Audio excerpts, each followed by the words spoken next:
Now, man, I got a scripture for you. This will probably fit fathers a little bit more than if you don't have children. But even if you don't have children, this could be a good scripture for you.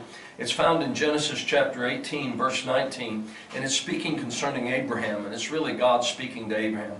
For I've known him in order that he might command his children and his household after him, that they may keep the way of the Lord to do righteousness and justice, that the Lord may bring to Abraham what he has spoken to him.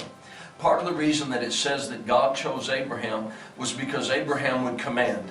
You know, we live in a time that it seems like men to a degree have been demasculated. But you know, the thing is, the reason that God chose Abraham is that Abraham wouldn't suggest. I've heard some men say, I don't want to make my kids go to church. I don't want to make them serve God.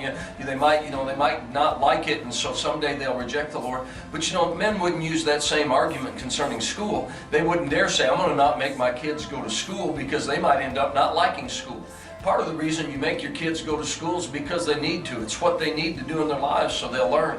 But you see, men, we need to command our children, not give them a suggestion to say to them, listen, you get up, we're going to church. You say to them, listen, we're going to work in the house of God. You say, listen, we're going to do this stuff. And I mean, even teach them to tithe, even teach them to give. That was the reason that God made covenant. One of the reasons that God made covenant with Abraham is that he would command his children and his family after him.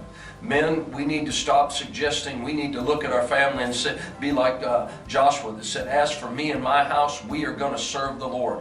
That's the kind of man that God chooses, and that's the kind of man that God is looking for today. Men, that you got families, you've got children, command and tell your family, we're going to serve God, and take them to the house of God. Teach them to pray, teach them to read their Bible, and you'll be that kind of man that God chooses.